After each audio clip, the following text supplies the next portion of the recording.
PowerPoint en grand? Non, normalement, tu dois l'avoir.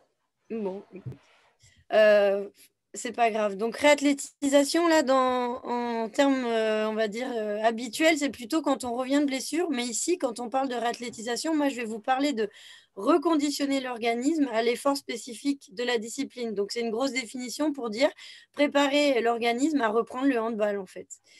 Parce qu'il va vraiment ne pas falloir négliger l'impact du confinement.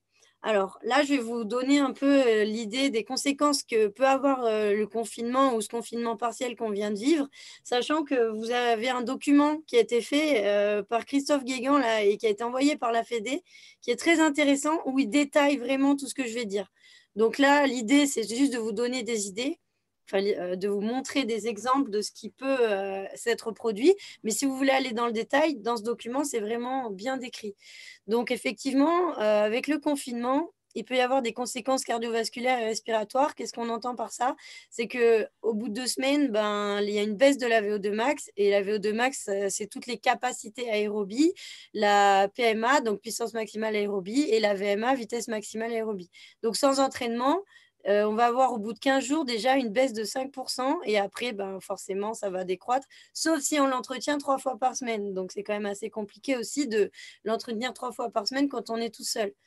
Après, il y a aussi des conséquences musculaires. Donc, ça peut aller encore plus vite. C'est vraiment les qualités musculaires qui peuvent se perdre rapidement. Proprioceptif, donc là, je ne vais pas rentrer dans les définitions, mais vous avez aussi la visio d'Yann Caillot qui vous explique cette notion. C'est pour dire que tout ce qui est équilibre, coordination motrice, là aussi, on va perdre rapidement. Et psychologique, je pense que voilà, vous comprenez aussi que tout le monde commence à en avoir un peu marre. Donc, c'est difficile, on est un peu isolé, même si on essaye de maintenir des choses. Donc, forcément, ça joue aussi sur le moral, sachant que quand on pratique une activité physique sportive, on stimule en fait les hormones de l'endorphine, qui est une hormone du plaisir. Et quand on la stimule plus et qu'on l'a plus, et ben on peut justement être dans une phase où on est un peu déprimé. Et ça peut jouer aussi. Donc voilà, le confinement, on ne se rend pas compte, mais ça peut avoir de nombreux impacts.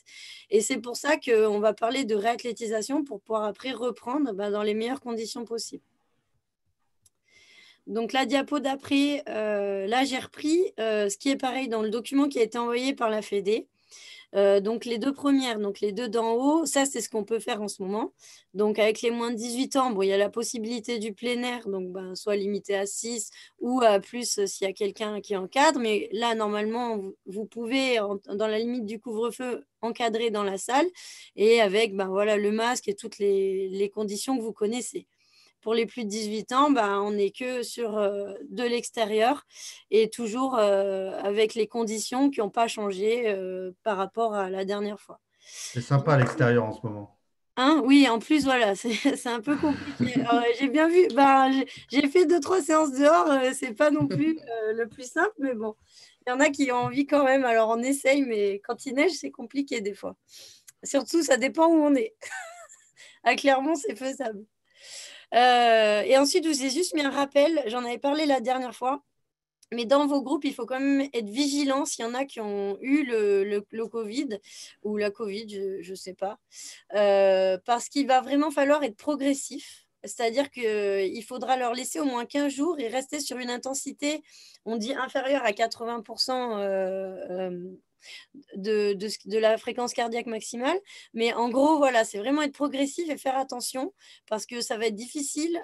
J'en avais parlé, mais nous, au pôle, on a fait une reprise progressive pour une joueuse. Et vraiment, sur 15 jours, on a été très vigilants puisque ça avait redéclenché son asthme. Et il a vraiment fallu faire attention. Et au bout de 15 jours, c'est vrai que ça a commencé à aller mieux, mais on a vraiment fait attention sur toutes les séances parce qu'elle, elle voulait pousser plus, mais elle ne pouvait pas et surtout, ça pouvait être dangereux. Donc voilà, soyez vigilants là-dessus et après, vous avez toutes les infos si vous avez besoin. Donc là, maintenant, je vais parler plutôt de moi, ce que je vous conseille pour pouvoir reprendre sereinement, correctement et aussi en fonction des publics. Donc là, la première diapo, c'est plutôt voilà, ce que je vous conseille de manière générale. Bon, il y a beaucoup de choses, hein, mais j'ai mis des exemples, des vidéos, etc., dont vous pouvez vous inspirer. Mais pour moi, là, c'est un peu voilà, vraiment ce qu'il faut essayer de mettre dans vos séances.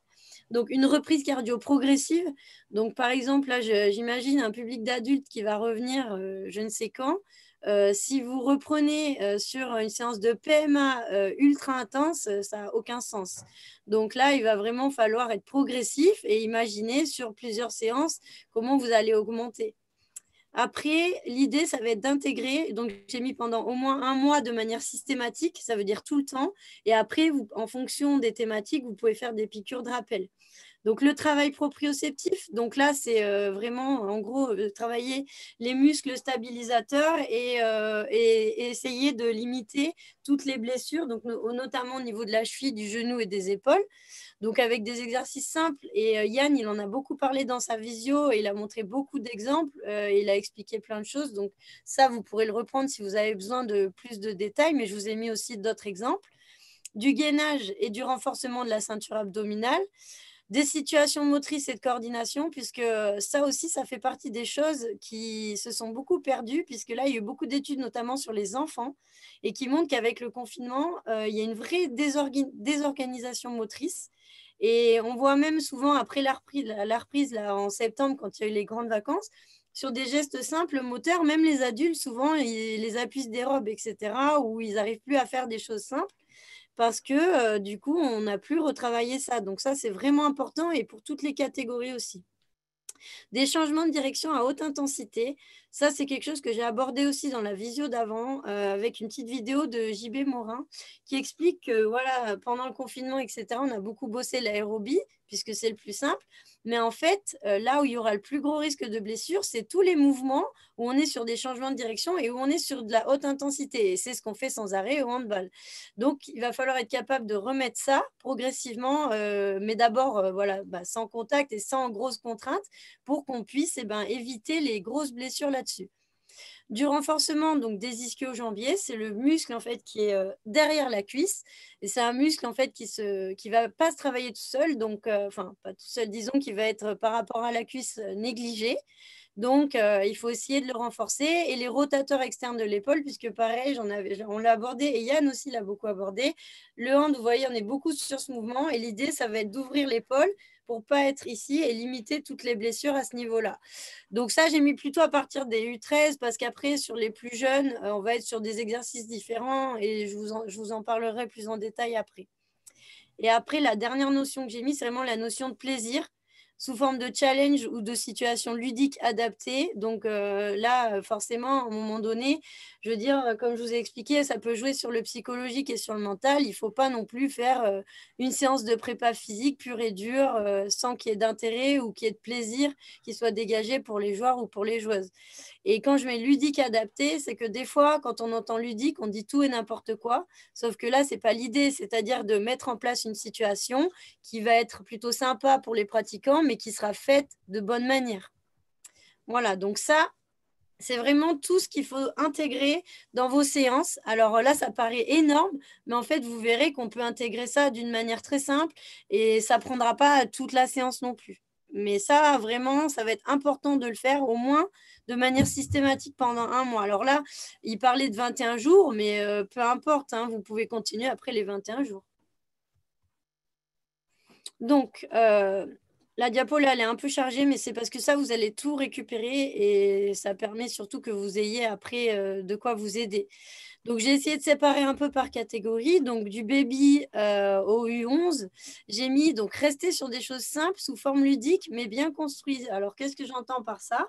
Donc, proposer un peu, par exemple, quand on dit travail de proprio, c'est les petits sauts de cheville, on peut faire écrire une lettre au sol. Donc, il saute en écrivant une lettre, etc. Mais quand je dis sous forme ludique bien construite, ça veut dire que ce n'est pas proposer n'importe quoi. Je vais vous donner un exemple. Aujourd'hui, j'ai assisté à une séance et l'entraîneur, il a voulu proposer un exercice de gainage. Donc, ils étaient sur les bras en face à face avec une distance d'1 mètre entre eux. Et ils ont fait un shifumi. Sauf qu'il n'a pas du tout regardé les positions, donc ils ont fait le shifumi, sauf que le gainage, ben, ils étaient complètement de travers. Vous voyez, là, ils faisaient le shifumi comme ça, ils étaient mal placés. Enfin, ça n'avait pas de sens. Là, l'idée, c'est OK, je fais un shifumi, c'est très bien, c'est ludique, mais le bassin, il doit rester face au sol. Donc, faire du ludique, ça, c'est pour les jeunes, je vous le conseille, mais voilà, faire du ludique, c'est pas faire n'importe quoi.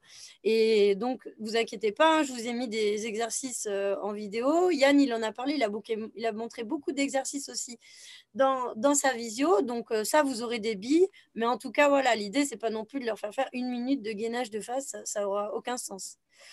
Ensuite, intégrer au maximum des parcours, du travail de motricité avec et sans ballon, de la coordination. Et aussi du travail de vitesse et d'explosivité.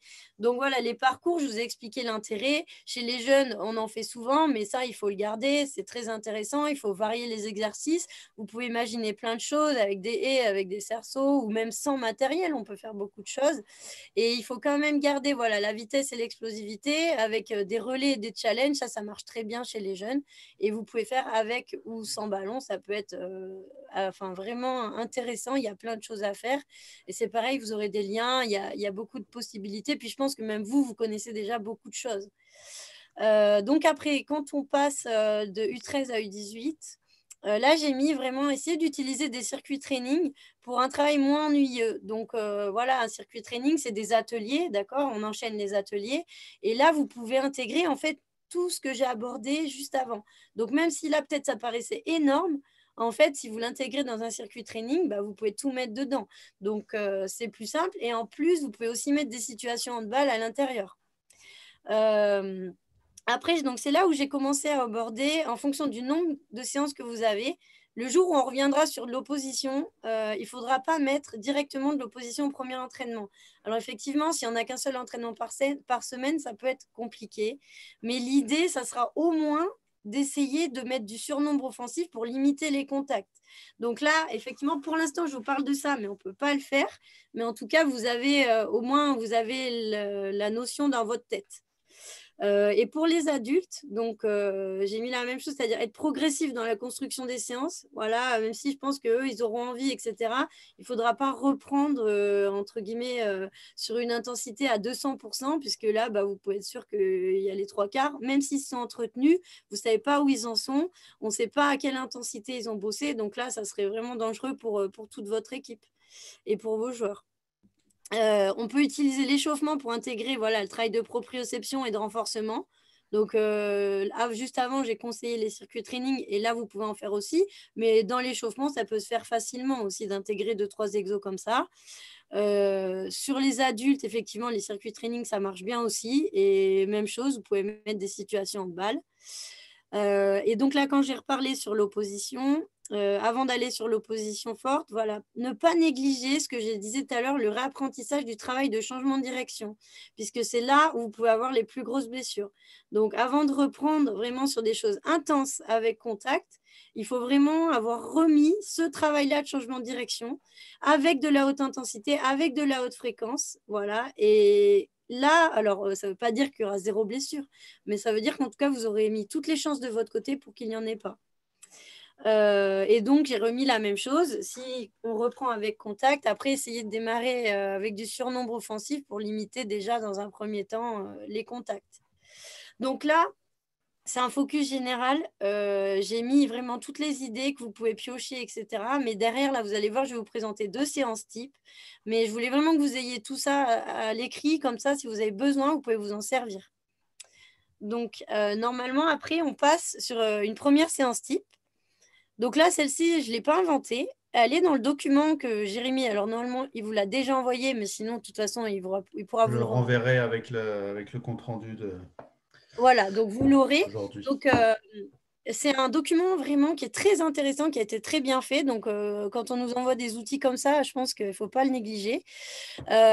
Donc, c'est là où je vous disais que vous pouviez voir un peu le détail. Au début, il donne vraiment beaucoup de détails. Mais là, l'idée, c'est qu'il donne un exemple concret d'une séance d'une demi-heure que vous pouvez faire. Donc, je le reprends rapidement et après, on vous montrera. Il a mis des photos de tous les exercices, etc. Un échauffement de 3 minutes. Ensuite, un premier bloc bas du corps avec du gainage, la coordination épaule. Après, pendant la pause de ce bloc, prépa physique cheville, donc là, c'est proprioception cheville. Bon, il met hydratation, voilà, boire. Bloc 2, bas du corps, gainage, etc. PP, genou, donc proprioception genou, renfo genou. Après, on refait un bloc 3, travail d'épaule. Bloc 2, avec des gestes à pleine vitesse. Donc ça, c'est toujours dans la même idée de ce que je vous disais. Et les étirements. Donc lui, vous pouvez faire plusieurs séries. Donc là, voilà, ça, c'est un exemple d'une demi-heure que vous pouvez faire vous-même. Et tous les exos, tous les blocs sont détaillés et on vous montrera rapidement tout à l'heure. Donc ça, c'est un premier exemple d'une séance, enfin, pour vous aider, pour vous inspirer. Mais après, vous pouvez imaginer aussi votre séance. La deuxième, donc là, je l'ai rédigé, on va dire, pour vous donner un exemple de circuit training. Mais là, c'est pareil, c'est un exemple. Ça veut dire qu'après, ça sera à vous de voir ce que vous voulez faire dedans. Donc, échauffement, 15 minutes avec la proprioception du travail. Donc, école de course, c'est tout ce qui est montée de genoux, talons aux fesses, tous ces exercices-là. Vous pouvez les intégrer à l'échauffement et puis remettre aussi avec montée de genoux, jambe droite, talons aux fesses, jambe gauche, du travail un peu de coordination. Ça peut se mettre facilement dans l'échauffement. Et ensuite, donc, je vous ai mis en fait un circuit training de 12 ateliers, donc en 30-30, donc 30 secondes de travail, 30 secondes de récup, sur 2 tours avec 2 minutes de récup entre chaque tour. Là, donc, je vous ai mis tous les exercices, mais enfin, l'idée, en fait, c'est qu'à chaque fois, il y a un exercice de gainage, un exercice de renfort, un exercice handball et un exercice plus intense avec changement de direction.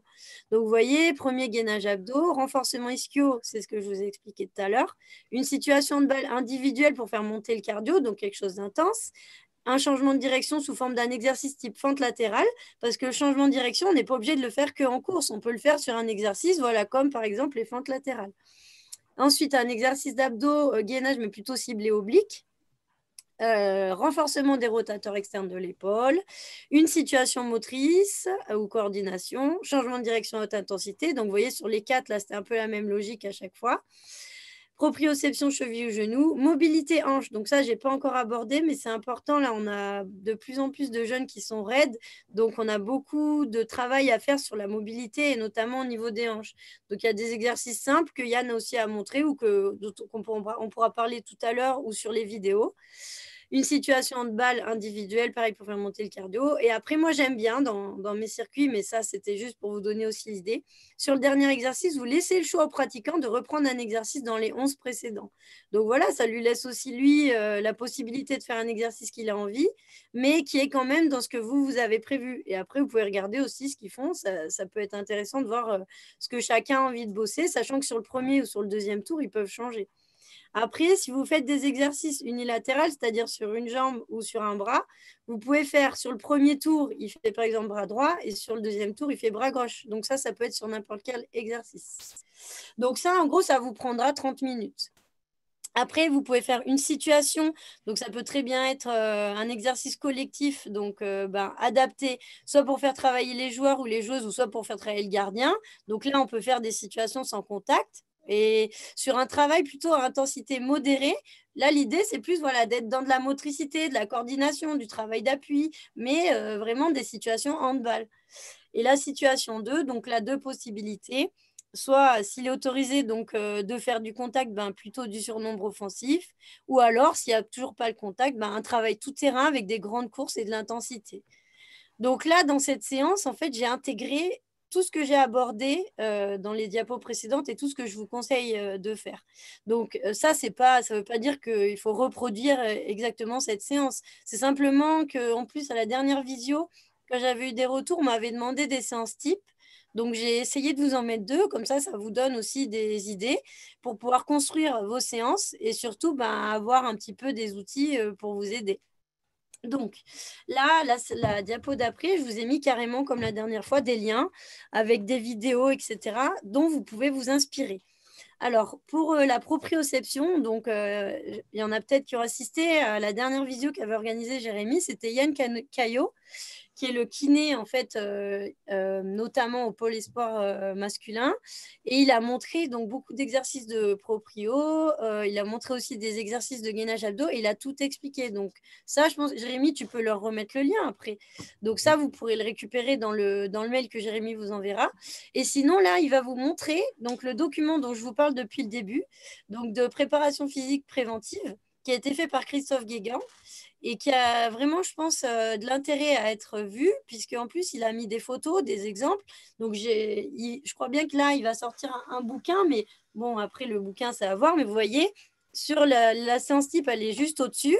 Et là, il nous montre donc ce qu'il entend dans l'échauffement. Il montre par exemple les fentes latérales, ce qu'on peut faire. Donc, si tu peux descendre, Jérémy. Donc là, le bloc, vous voyez, il met bien, tout est détaillé. Donc, vous pouvez vous repérer à quoi il fait référence. Ensuite, donc, il explique les blocs, comment on les exécute. Là, il vous montre, donc vous voyez ça, les 2 premières photos et la troisième, c'est des exercices de proprioception. Donc là, le dernier, c'est pour l'épaule et ensuite, on est en cheville et en genou. Donc pareil, en dessous, il vous explique vraiment, c'est détaillé et il vous donne carrément ce que vous pouvez faire. Donc si vraiment vous avez peur de mal faire, là, vous avez tous les outils pour vous aider. Vas-y, descends, parce que si jamais ils ne l'ont pas regardé, ça permet d'avoir un premier coup d'œil. Donc voilà, là, c'est aussi des exercices de sauts latéraux. Donc ça, c'est toujours dans l'idée de faire des changements de direction, mais aussi à haute intensité. Donc ça, c'est intéressant. Et ensuite, il parle donc là sur un exo, renforcement des ischios. Donc c'est exactement ce dont on a parlé. Donc, gainage, coordination, voilà, ils montrent des exercices. Donc, c'est à titre indicatif, vous pouvez en mettre d'autres, mais ça permet au moins de montrer ce qu'il faut faire. Et un travail voilà, de fixateur d'omoplate, donc ça, c'est très important au handball, c'est ce que je vous ai expliqué. Il le fait avec élastique, mais là, je vous ai mis dans la diapo aussi, sans matériel, vous pouvez faire vraiment plein de choses. Donc, bon, voilà, ça, vous l'aurez. Donc, vous pourrez vraiment, après, bon, vous pouvez vous en inspirer. Là, il a mis aussi les appuis plus handball. Donc ça, vous pouvez vraiment vous en inspirer et ça peut vous aider grandement pour faire les séances. Donc, il parle effectivement des étirements. J'en ai pas parlé parce que pareil, c'est un sujet que Yann a abordé et je pense que c'était pas forcément là où j'allais insister ce soir. Les deux ne sont pas d'accord sur les étirements. Donc lui, par exemple, il va vous conseiller de les faire là en sortie de séance. Yann, il n'est pas trop d'accord là-dessus. Mais après, si vous restez sur des choses qui sont courtes et où vous n'allez pas mettre une pression extérieure, il y aura pas de soucis pour vos jeunes.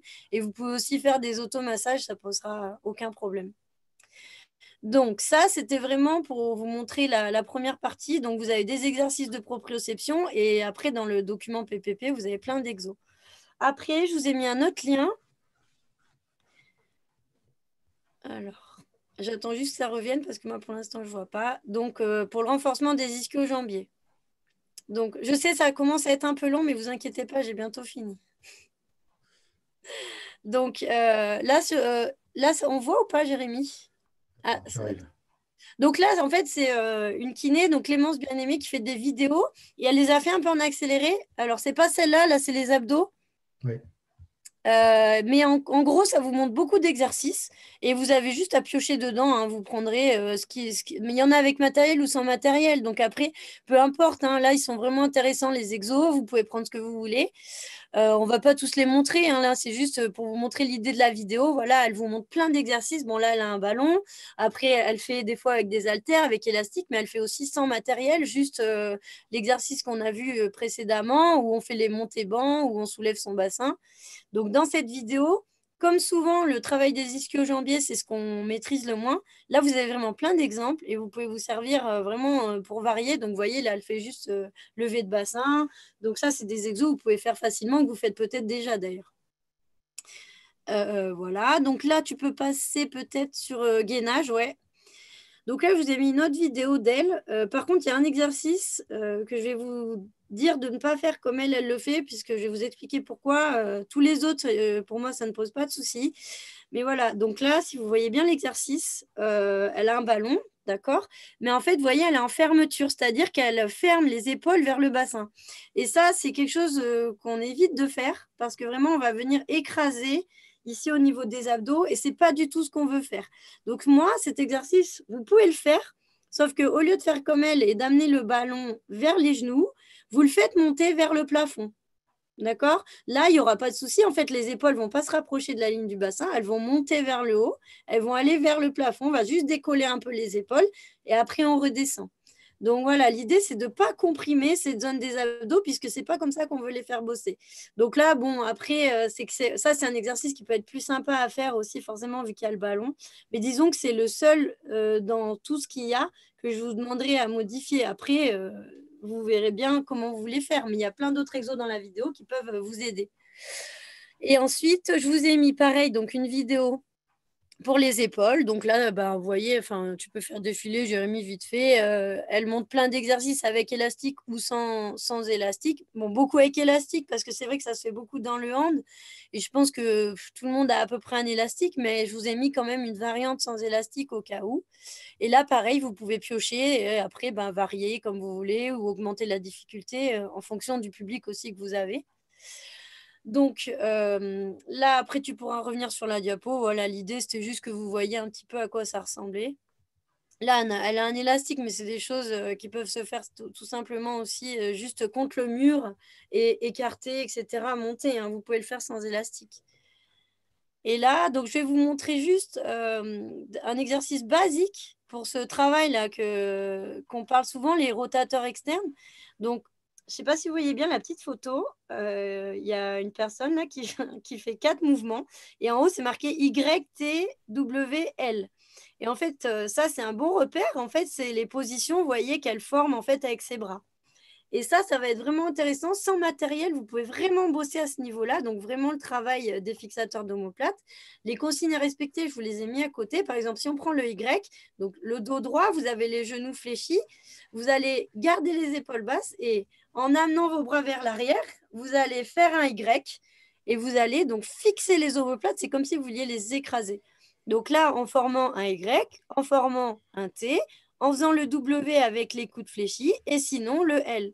Donc ça, c'est plutôt, voilà, vous pouvez faire un petit repère. C'est des exercices simples et justement, ça ne nécessite aucun matériel. Et ça, vous pouvez très bien le faire en échauffement. Vous pouvez le faire pendant un circuit. Vous pouvez le faire, par exemple, au lieu de donner une sanction sur des pompes où ils sont tout le temps sur de la rotation interne, bah voilà, vous leur faites faire ça.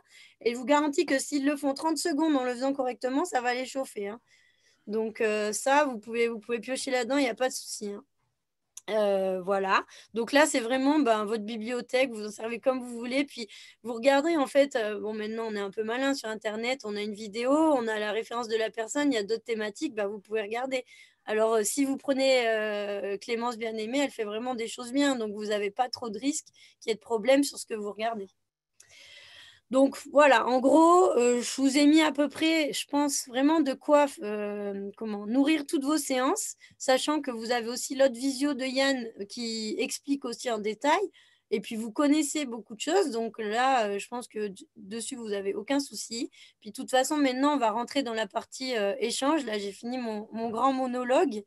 Donc, faut pas hésiter. Puis même, alors, vous pouvez poser des questions, mais si vous avez envie de proposer des situations ou des choses, ça peut être sympa aussi de dire, bon, bah voilà, moi, j'ai fait comme ça ou j'ai un exercice comme ça. Des fois, ça peut donner des idées pour tout le monde et puis c'est un peu l'idée de cette visio. Donc voilà, je suis à votre disposition pour les questions. Je vous remercie pour votre écoute parce que bon, c'est jamais facile devant un ordi et puis de faire un monologue pour vous, voilà, mais cette fois, j'ai fini.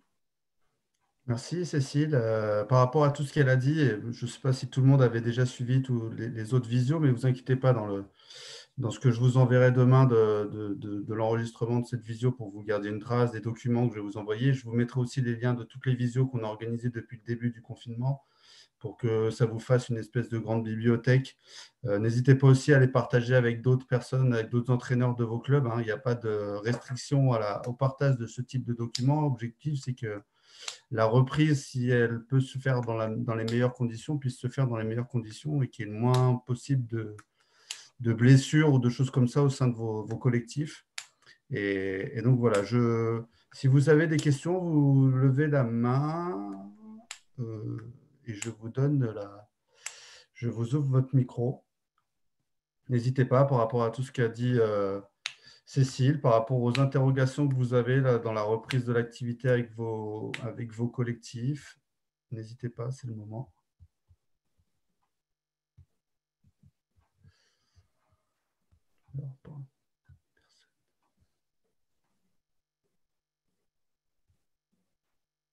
Ah, attendez. Il y en a qui ne savent pas lever la main sur l'ordinateur. Alors, pour lever la main sur l'ordinateur, il faut appuyer sur participant. Et après, il y a un truc qui s'appelle lever la main. Ouais, c'est pas facile. Hein. Au début, je Excusez-moi, savais j'aurais pas. peut-être dû commencer par ça. Ah, tu m'entends? Nathalie, Oui, c'est moi. voilà, tu avais Tu levé la main, m'entends? donc tu as le droit d'être la première à parler. Elle savait Bon, faire, c'est bon. oui, mais moi j'ai suivi, ouais, j'ai suivi.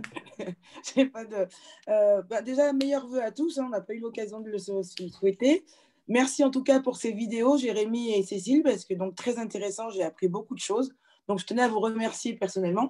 De rien. Alors moi j'ai recommencé. Alors nous on a une mairie qui est super parce qu'on a pris la place du rugby. Donc en fait on a droit avec les seniors filles, on a le droit d'accéder au stade. D'accord. Et vu qu'on, selon le protocole, on a le droit en nombre illimité dans un stade et encadré. Donc, j'ai repris l'entraînement lundi avec les filles, donc avec les seniors filles.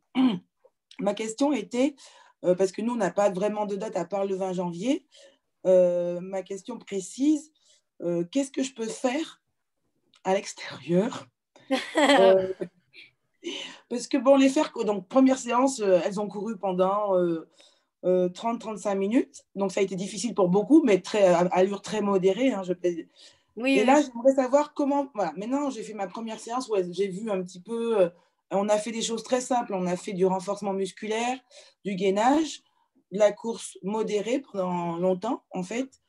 Qu'est-ce que je peux faire par la suite pour aller Donc jusqu'au 20 janvier? là, par semaine, il y aura combien de séances? Il y en a trois.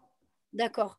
Bah forcément, là, dans l'idée, bon, déjà, les circuits training, ça peut se faire en extérieur, hein. Donc ça, je pense que ça peut être intéressant parce que dedans, alors je te tutoie, si ça te Oui, dérange. oui, vas-y, vas-y, il n'y a pas de souci. Dedans, tu pourras mettre un peu, donc tu pourras doser, c'est-à-dire t'as fait une première séance, si j'ai bien compris, qui était plutôt aérobie, où il y avait beaucoup de courses, un peu de gainage, etc.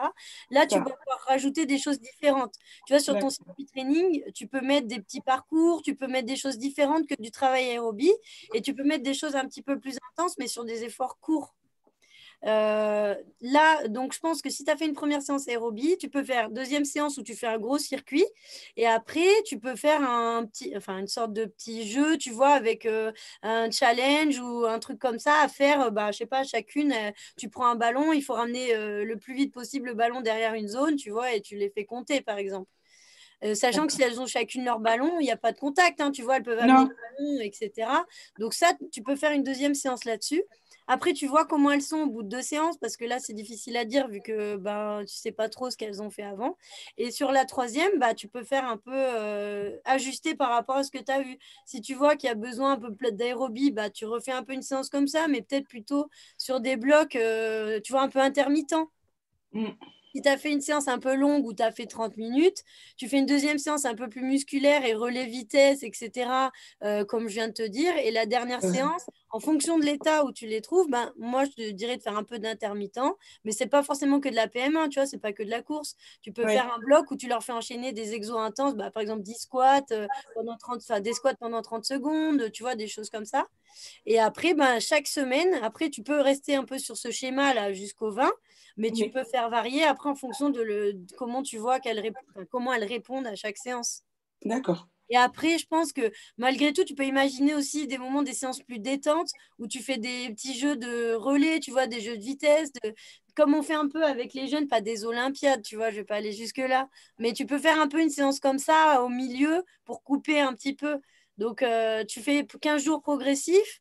Après, si tu vois que tu peux pousser un peu, bah, tu coupes avec une séance un peu plus détente. D'accord. Bon, après, c'est sûr qu'en extérieur, bon, c'est difficile de faire des choses, tu Ah vois. ben, on était un peu sous la neige un lundi, hein, mais bon.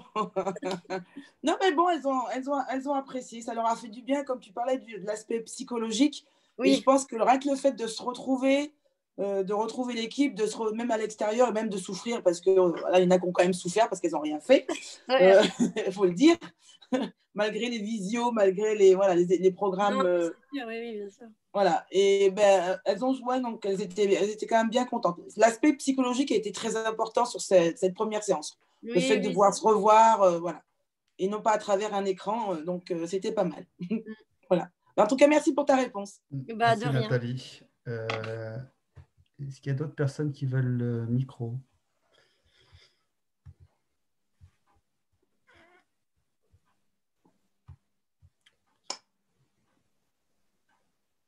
Ah oui, il y avait deux messages.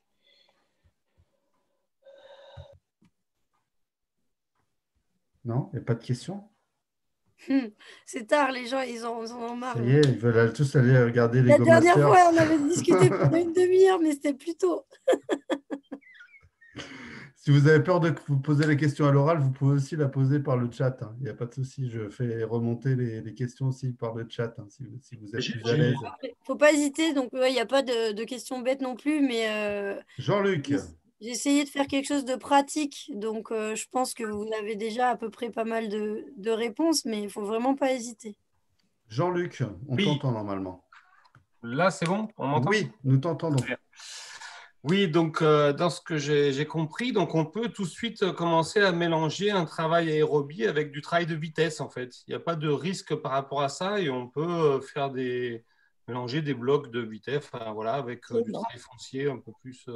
Franchement.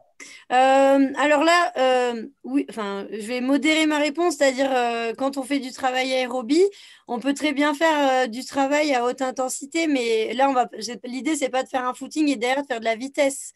Là, si c'est par rapport à ce que je viens de lui dire, c'est qu'elle a fait une première séance qui était un petit peu aérobie. Donc, sur sa deuxième séance, elle peut faire un travail qui est un peu plus relais, vitesse, etc. Et sur sa troisième, là, je parlais plutôt du travail, ce qu'on appelle un peu les HIT. Donc, c'est par exemple pendant 30 secondes, on fait des squats à haute intensité. Et là, on va être sur un travail qui va aider vraiment à travailler la récupération. Donc, après, c'est tout ce travail aérobie, mais sous forme intense. D'accord. Donc après, l'idée, c'est pas de faire un footing et derrière de la vitesse, pas sur la même séance. Mais après, sur 2 jours, enfin espacé d'un jour, il n'y a pas de souci. D'accord, C'est plus d'accord. clair? Est-ce que c'était Oui, par rapport oui. à ça l'interrogation? Oui, c'était ça, oui, c'était ça. C'est-à-dire que, je sais pas, moi, quand je reprends ma préparation au mois d'août, j'ai tendance à être plutôt sur du travail, oui, aérobie et renforcement pendant au moins une semaine, même si on travaille un petit peu tous les jours, tout ça. Et puis après, petit à petit, j'intègre le travail intermittent, en fait. Oui, oui, oui, mais alors, on peut Et faire un peu. après, Dans une semaine, j'intègre le on peut travail de mélanger. vitesse. En fait, j'ai un peu 3 étapes, quoi. Oui, mais ça, c'est possible aussi. Après, là, c'est vrai que c'est ce que j'expliquais par rapport aux blessures, c'est qu'il va pas falloir mettre la vitesse en dernier, par exemple, au bout de 3 semaines, parce que si on n'en aura pas fait du tout, là, c'est sûr que ça va être compliqué. Mais après, dans une situation où on n'a pas eu de confinement, etc., on peut envisager une grosse semaine aérobie et après, progressivement, on remet de la vitesse. Ça, par exemple, moi, je le fais dans mes prépas de l'été. Le premier mois, il y a moins de travail de vitesse que le deuxième mois. Mais là, c'est des conditions un peu différentes. C'est-à-dire que là, il ne faut pas négliger. Et sur une semaine, on peut très bien étaler le travail aérobie et le travail de vitesse sur 3 séances. D'accord. Ok, bah, c'était ça ma question. Parfait. Jean-Luc. D'autres questions? Vous êtes déjà tous prêts à reprendre dans les clubs, c'est génial. Bah, tout le monde a envie, mais bon. Julien, hop.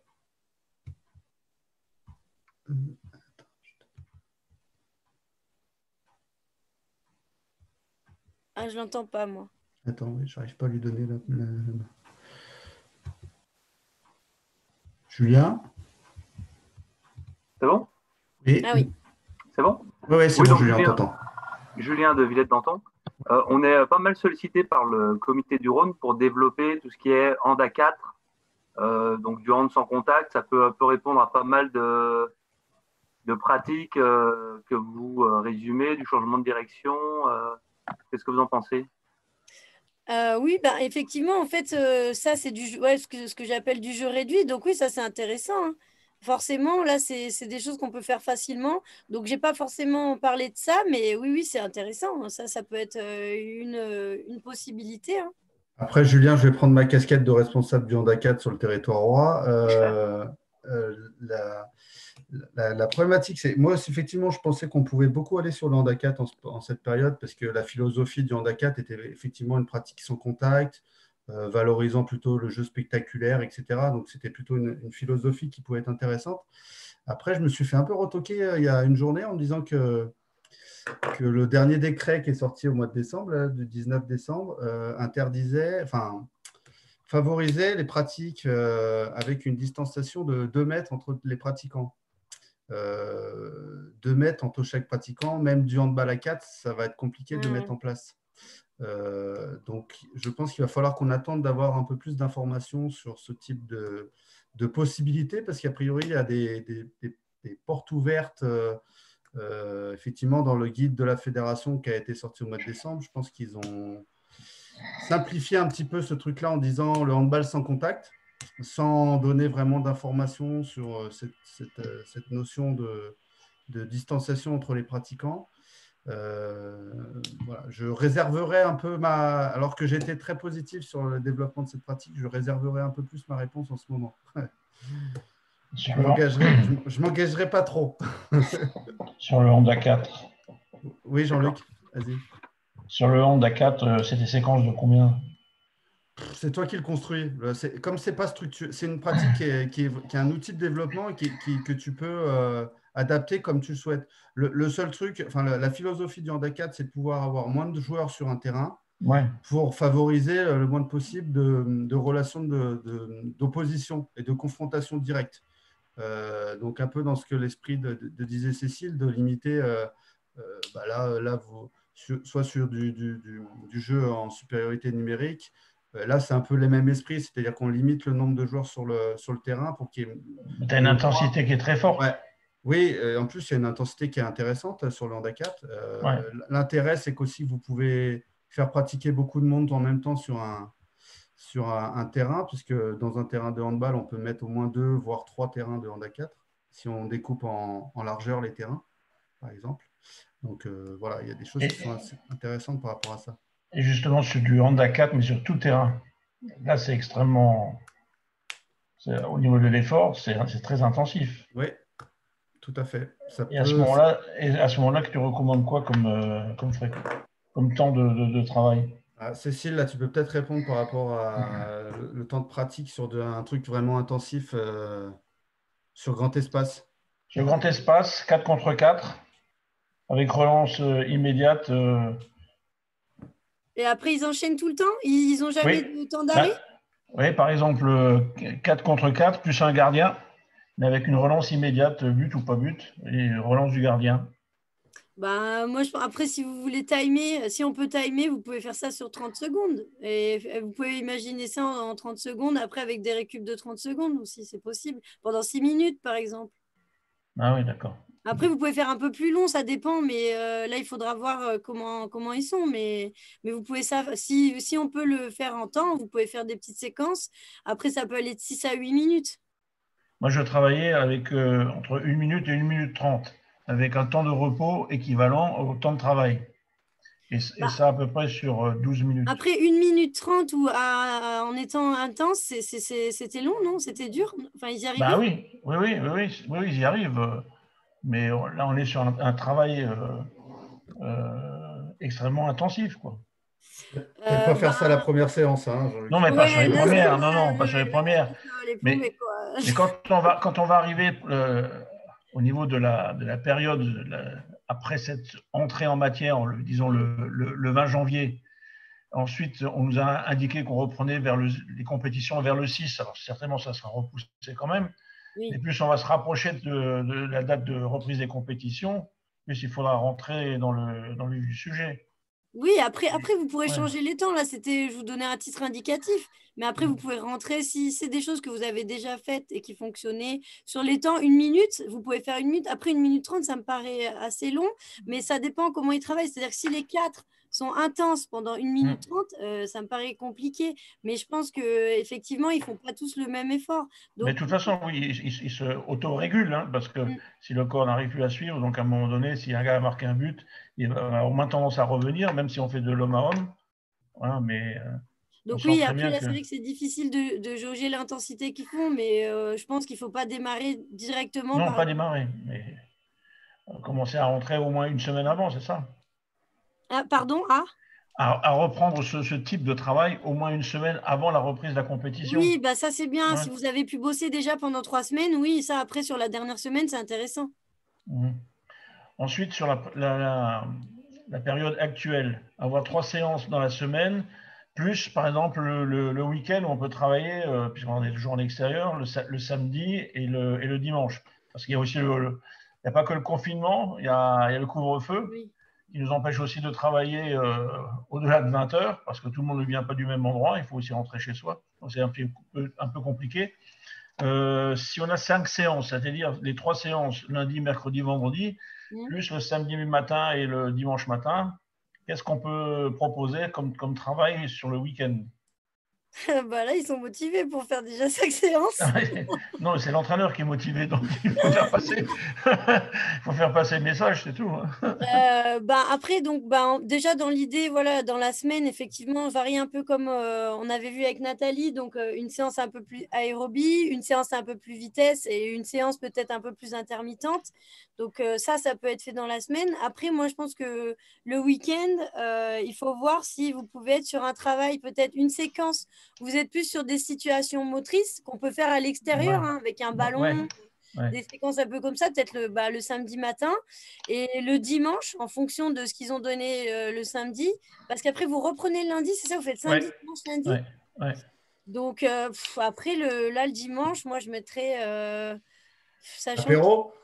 Non, mais dans l'idée, non, mais je mettrais plutôt un la truc… limite de 6. J'allais dire, je fais que parler du ludique, mais je mettrais plutôt des challenges ou une séance un peu… Enfin, en tout cas, qui ne va pas trop les solliciter mentalement ni… physiquement, ça serait court et intense à la limite, quoi. Là, je change de sport parce que je propose justement une autre activité du style… c'est sympa. Du foot, voilà. Ou même du basket, mais puisqu'il n'y a pas de contact. Voilà. Normalement. Normalement, d'accord. On va venir sur un terrain, on verra. Vous allez jouer avec moi. Mais je sais, mais bon. Oui, mais ça, c'est une bonne idée. J'en ai pas parlé, mais effectivement, faire une autre activité, notamment si là, vous êtes entraîné 4 fois. Je veux dire, à un moment donné, si vous faites 5 séances de prépa physique, bon, c'est compliqué, quoi. Donc, faire autre chose, même, je sais qu'il y en a qui font de l'ultimate. Après là, c'est peut-être un truc très spécifique, mais oui, c'est intéressant de proposer une autre activité. Nous, je sais qu'on fait des randonnées, bon, c'est pas, mais au moins, c'est sympa, quoi. C'est ce qu'on fait là ce week-end. On va faire une randonnée. Après, on essaye de faire, là, on va aller faire peut-être une randonnée raquette, etc. On essaie de faire des activités un peu différentes quand on s'est entraîné la semaine, notamment, quoi. Moi, je vais proposer une séquence vélo aussi. Oui, voilà, c'est super. Après, par contre, des fois, ça peut être difficile si le dimanche on fait vélo, de rattaquer le lundi par une séance aérobie. Bon, là, peut-être que le lundi, il faut faire quelque chose de différent, mais ça, après, il faut ajuster. Ouais, d'accord. Vivement qu'on rentre dans les salles, quoi. C'est compliqué de vous donner des séances types, etc. parce que tous les publics que vous avez sont différents. Les gens que vous avez n'ont pas la même notion de la pratique, ils ne veulent pas obligatoirement la même motivation. Pratique. Et on peut pas Cécile ne peut pas vous donner un programme qui collerait à tout le monde. Je suis désolé, on aimerait bien vous donner un truc type. Le seul truc là, c'est vraiment… Je pense que la notion la plus importante est par rapport à ces 21 jours de reprise entre l'activité normale du handball et la phase de compétition, c'est cette notion de progressivité. C'est-à-dire que comme quand vous repréparez une saison en début de saison, tout ce que vous le faites de façon progressive. Vous n'allez pas commencer par faire des trucs qui vont mettre dans le rouge votre équipe tout de suite. Donc, il faut absolument que vous ayez toute cette notion de progressivité dans tout ce que vous construisez. D'accord ? De pas… comme quand vous faites la prépa physique de votre début de saison, quoi. Je pense que c'est des notions qui sont… C'est vrai qu'en début de saison, on a aussi l'opportunité de travailler pratiquement tous les jours, pendant une semaine, 10 jours, voire 15 jours. Donc là, il y a une programmation différente aussi, en alternant une activité de renforcement musculaire avec une activité aérobie et puis même de résistance, quoi. Et là, je vais revenir sur 2 choses. J'ai vu dans un commentaire que dans les Landes, c'était canoë. Bon, ça, c'est cool. Vous êtes là. Et il y a un autre point que je n'ai pas abordé parce que, donc, je vous ai dit, Yann, il en avait parlé dans sa vidéo, c'est les étirements. Donc, ça, effectivement, sur une séance de récup, ça peut être intéressant. Mais alors, c'est vrai qu'en extérieur, faire des étirements, c'est ultra compliqué, quoi. Alors, oui, il y a des étirements plus dynamiques, etc. Mais là, franchement, si vous n'êtes pas dans une salle, pour se relâcher et faire des étirements, dans ce cadre-là, c'est compliqué. C'est pour ça que là, je ne peux pas non plus vous dire de faire des étirements parce qu'on ne va pas passer 1 minute à faire une posture, à se cailler. Enfin, je veux Non, dire. non, non, mais moi, je leur ai proposé de le faire chez eux une fois qu'ils sont rentrés chez eux. Voilà, donc il ne faut pas négliger cette partie. Mais par contre, voilà, il faut essayer de leur dire de le faire de façon autonome, quoi. Okay. Est-ce que quelqu'un aurait d'autres questions? Le temps passe. N'ayez pas de regrets hein, quand on n'en sera plus là. Normalement, ça sera, j'espère, la dernière visio, parce que normalement, l'activité devait reprendre. Donc, normalement.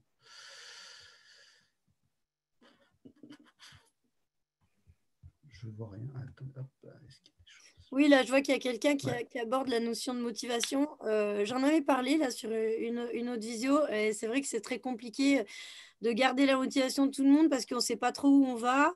Là, on a été dans des conditions compliquées. Alors, même si on a essayé de faire des visios, etc., ce que j'expliquais, c'est que il faut essayer de continuer à être entraînant et de proposer des choses, d'essayer d'être positif, puisqu'autour de nous, on a l'impression de voir que des choses négatives, notamment si on met les infos. Donc, voilà, l'idée, même si c'est difficile, c'est à vous de jouer un rôle aussi, d'être entraînant et d'essayer malgré tout de proposer des choses. Voilà, je crois que Nathalie, elle disait, ça leur a fait du bien de se retrouver et je pense que tout le monde on a un peu besoin. Donc c'est pas facile, mais il faut pas que vous perdiez le moral parce que déjà que c'est pas facile pour les joueurs. Si en plus nous derrière on n'y arrive pas non plus, ça va aider personne. Donc je pense qu'il faut essayer de trouver des choses quand même pour essayer d'apporter un petit côté positif, trouver un petit truc à faire ou voilà, essayer d'échanger, de pas garder de personnes isolées.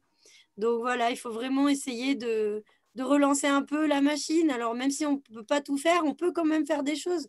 Donc il faut essayer de prendre ce qu'on nous donne, entre guillemets, bon, en espérant que jeudi, on ne nous enlève pas tout, mais, mais voilà quoi. Il y a une question de Florence, Cécile. Oui. Quand on a une équipe hétérogène, il faut jouer sur le temps de chaque exercice ou sur des exercices différents? Moi, j'aurais mis des variantes sur les exercices, c'est-à-dire s'il y a un groupe, un jeune qui est plus facile, je lui donnerai une variante de l'exercice plus difficile. Parce qu'après, le problème du temps, c'est que ça va décaler un peu la séance, quoi. Si par exemple, celui qui est plus facile, il travaille plus longtemps, du coup, que fait l'autre pendant ce temps? Donc, moi, par exemple, je donnerais une difficulté supplémentaire à ceux qui sont moins débutants ou ceux qui sont plus faciles sur la séance ou sur l'exercice. Daniel, tu as la parole, je t'ai donné la main. Oui, Daniel Sévirage, donc je suis entraîneur des moins de 13, je m'occupe des moins de 9, des moins de 7, et je donne un coup de main sur du moins de 11, ma présence est sur du moins de 13. Vous parliez d'ailleurs de motivation. Oui. C'est vrai que quand j'ai envoyé le mail de reprise, je le fais aux parents, j'ai pas eu beaucoup de réponses au départ. Ça m'a mis un peu en sous-motivation. Puis en fin de compte, quand on est arrivé dans la salle, sur les 13, j'en ai eu 12. L'entraîneur principal en a eu 12. Et effectivement, quelque part, ça a mis un petit coup de baume au cœur de les revoir, aussi nombreux dans la salle et aussi motivés, même si effectivement, comme tu as dit, il y en a certains qui sont un peu physiquement à la rue, mais au moins, ce plaisir-là, il est revenu. Et derrière, je pense que quelque part, ça fait beaucoup de bien pour tout le monde. Je trouve que c'est une bonne chose. Moi, je l'ai vu aussi avec les enfants. Hein, là, on avait repris un peu pendant les vacances, mais ils sont venus même pendant les vacances de Noël. Hein. D'habitude, les vacances de Noël, on propose limite pas de créneau parce que de toute façon, il n'y a jamais personne qui est là. Et là, même pendant les vacances de Noël, ils venaient et ils étaient super contents. Enfin, je veux dire, moi, je pense qu'on leur aurait proposé n'importe quoi. Ils étaient ravis d'être là. Moi, j'ai vu la même chose. Et c'est vrai que quand on les voit arriver, même les parents, ils étaient contents. Enfin, ça, c'est vrai, comme tu as dit, du baume au cœur, quoi. C'était un peu le mot qu'on a ressorti aussi. Et je pense que quelque part, on a aussi, tous les entraîneurs que nous sommes, on a besoin de ça un peu à un moment donné pour reprendre de l'activité et se remotiver derrière. C'est vrai que des fois, on a l'impression qu'on veut tout arrêter et on peut passer à autre chose, mais autre chose, il n'y a rien non plus. Donc, quelque part, il n'y a rien de culturel, il n'y a rien quelque part, le sport, c'est une bonne chose. Et moi, je pense que quelque part, il faut il faut, comme tu dis, il faut proposer, quelle que soit la chose qu'on propose, ça va toujours intéresser les gamins, quoi. Donc, et voire même les adultes. Mm. Ok, il y a une autre question de Léonie. Merci Daniel, excuse-moi. Il y a une autre question de Léonie. Avec des moins de 13 et des moins de 18, quand on fait des entraînements physiques, proprio, renforcement cardio, qu'est-ce qu'on peut leur proposer comme exercice avec ballon et jeu sans contact et sans trop se répéter, sans faire toujours la même chose? Alors avec ballon, il y a plein. Enfin, si c'est des exos avec ballon, alors est-ce que c'est des exos type proprio, etc. Parce que si c'est ça, il y a plein de variantes possibles. Donc après, il faut imaginer. Déjà, vous pouvez faire des exos avec le ballon en haut, en bas, en le jetant sur un mur, etc. Après, si c'est des exercices de motricité, bah, c'est pareil. Là, vous verrez dans les vidéos, vous pourrez regarder. Alors, j'ai pas forcément mis de la motricité, mais vous pouvez chercher dans les liens. Après, dans les autres vidéos, il y a plein de choses à faire. Sur du travail d'appui, là, avec le ballon aussi, bah, vous pouvez faire tourner le ballon dans un sens, dans l'autre. Enfin, là, il y a franchement, vous pouvez vraiment changer beaucoup de choses. Et après, c'est dans le parcours. Comment vous allez le faire? Est-ce que vous allez faire un long parcours sur tout terrain? Est-ce que vous allez faire un endroit où ils font une situation de balle, un endroit où ils font un parcours? Et après, c'est quoi les jeux sans contact, t'as dit? C'était ça dans la question? Oui, des jeux sans Euh, contact sans trop se répéter. Bah, là, après, c'est un peu comme dans toutes nos séances, hein. Enfin, je veux dire, faut reprendre les jeux que vous avez déjà fait. Enfin, sauf qu'il faut essayer de varier peut-être un peu les règles ou alors trouver des jeux différents. Donc là, en fait, je réponds sans répondre. Mais c'est trouver des idées. Vous pouvez vous inspirer à faire des jeux où, bah, là, pour marquer un point, il faudra aller dans une direction. Et en fait, il faudra peut-être passer derrière une ligne. Et après, il faudra peut-être faire différemment. Aller faire un tir, marquer un but, viser quelque chose. Il faut changer un peu en fait les règles du jeu ou alors carrément changer la situation. Donc c'est essayer de varier, mais vous pouvez vous inspirer des jeux qu'on fait et après vous prenez ceux sans contact. Il y a pas mal de trucs qui se font. Ça peut être des jeux en miroir, ça peut être des choses comme ça. Donc je ne sais pas si j'ai vraiment répondu à la question, mais pour moi c'est essayer de varier les situations. Pas forcément faire que des circuits, faire des fois des parcours ou juste des ateliers ou alors voilà, changer un petit peu ce que vous proposez. Prendre un ballon et au lieu de l'amener en haut, bah, l'amener là-bas sur le côté, le lancer sur un mur. Voilà, moi, c'est plus les idées qui me viennent en tête là. Après, si je prends un peu plus la casquette handball, je pense que c'est hyper intéressant dans cette période-là de faire des choses qu'on n'a peut-être pas assez le temps de faire tout au long de l'année. Je pense que toute la motricité de la passe, tout le jeu autour du tir, du duel avec le gardien de but, c'est des choses où peut-être qu'on n'a pas des fois le temps de s'arrêter, de prendre le temps de bien expliquer la motricité, la technique gestuelle, etc. Ça peut être intéressant peut-être sur ces moments-là où le contact est interdit, de pouvoir aller observer des choses, aller explorer des choses peut-être que vous n'avez pas l'habitude de faire et qui sont des choses hyper intéressantes pour le handballeur, qui pourront être réutilisées dans l'avenir par rapport à vos joueurs, quoi. Donc, je pense que je vous engage à aller sur toutes ces choses-là voilà, où effectivement le contact, bah, voilà, on est quand même un sport de contact. Donc, tout cet aspect de confrontation, bah, pour l'instant, on ne peut pas. Mais il y a quand même plein d'autres aspects techniques qui composent notre sport. Après, dans le côté ludique, je pense que le duel avec le gardien de but, c'est quand même quelque chose, notamment chez les jeunes, qui est hyper motivant, hyper intéressant à faire. Donc ça, je vous invite à vraiment axer beaucoup autour de ça, quoi. Oui, ben, en gros, c'est tous les savoir-faire individuels. Enfin, là-dessus, vous avez plein de choses à faire. Enfin, je veux dire, dans le hand ou dans le basket, peu importe, il y a énormément de choses, effectivement, peut-être qu'on ne prend pas le temps de faire ou on met vite un défenseur ou des choses comme ça. Bah, là, c'est peut-être l'occasion de travailler là-dessus, d'insister sur des corrections plus techniques, d'essayer peut-être d'observer ces joueurs, voir des choses qu'on n'a pas repérées avant et en profiter pour corriger. Effectivement, là, tout ce travail de savoir-faire, des fois, on le néglige parce que on n'a qu'une seule séance ou parce qu'on a 2 séances et qu'on veut faire du collectif. Du coup, effectivement, c'est peut-être une période qui est propice à ça. On devient un sport individuel dans notre sport collectif. Après, ça servira, mais pour le collectif. Voilà. Le travail du gardien, oui, c'est oui, vrai. Dans les deux sens, hein. Quand je parlais du duel tireur-gardien, c'est aussi le duel parce que des fois, c'est aussi avec le notre côté gardien un de peu but, tout à délaissé fait. quand on ne peut pas. s'en occuper. Alors justement, peut-être remettre un peu de travail pour lui, c'est pas négatif non plus. Hein. Est-ce qu'il y aurait d'autres questions que j'aurais pas vues? Non, personne n'a demandé la parole tant que. Ouais, moi j'ai peut-être une petite question sur les Daniel. Daniel. Donc une petite question sur les gardiens, puisque j'ai mis un petit mot sur les gardiens. Où est-ce qu'on peut trouver des exercices un peu plus complets sur les gardiens? Parce que c'est vrai que souvent, nous, dans nos clubs, au niveau jeune, donc moins de 13, moins de 15, moins de 18, bah, on ne s'occupe pas toujours des gardiens, hein, on laisse un peu travailler tout seul et comme ils peuvent. Est-ce que là, on peut trouver quelque chose de plus spécifique pour eux, sans contact, ou améliorer effectivement leur placement, leur prise de balle et ainsi de suite, leur relance par exemple?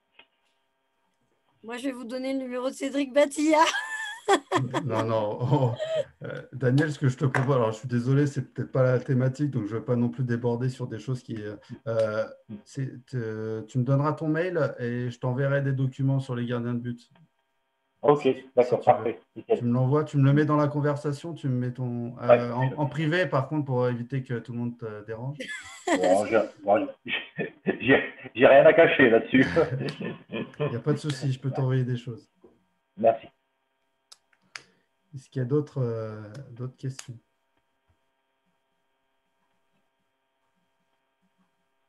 Non, c'est bon. Personne. Si vous avez des choses à remonter par rapport à toutes les visios qu'on a fait, par rapport à des questionnements que vous vous posez par rapport à cette reprise, n'hésitez pas à nous solliciter. Parce que vous commencez à avoir mon mail. Cécile aussi, je redonnerai son mail. Voilà, n'hésitez pas si vous avez des questions qui vous viennent au fur et à mesure ou que vous rencontrez des choses qui vous posent problème lors de vos reprises. Ça peut être aussi des choses que vous allez peut-être vivre au moment de votre reprise. N'hésitez pas à nous solliciter, à nous demander, à nous questionner. On essaiera d'être là au maximum. J'anticipe peut-être, je vous le dis déjà, on est en train de travailler sur des plans de relance de l'activité du handball au niveau de la Ligue et des comités pour un travail commun. Et l'un des projets qui émerge pour l'instant, c'est de mettre en place une hotline tous les jours pendant au moins les 15 prochains jours. Là, normalement, c'est un projet qui devrait voir le jour d'ici la fin de la semaine, avec des créneaux d'1 heure tous les jours pour pouvoir répondre à vos problématiques des clubs. Donc, ça, sous une forme de visio, les gens qui ont des questions viennent sur cette heure de hotline et posent des questions. Donc, si vous avez des interrogations sur comment on va reprendre l'activité, des questionnements, ça peut être aussi ce temps-là qui vous sert à venir rencontrer des salariés ou des bénévoles de l'activité ou d'échanger avec d'autres personnes sur comment vous vivez la période. Donc, voilà, une communication sera faite auprès des clubs sur ce projet très rapidement. Donc, voilà, je vous le dis juste en aparté.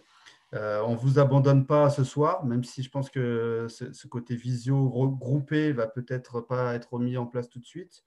Mais voilà, maintenant, dès que vous avez un questionnement au sein de votre club et que vous voulez des informations sur la reprise, on sera aussi là pour vous répondre. OK? Est-ce que c'est bon? Personne, c'est bon? Personne n'est frustré? Je peux partir? Moi, je voulais juste dire merci à tout le monde et surtout bon courage. Voilà, j'espère qu'on pourra reprendre dans de bonnes conditions.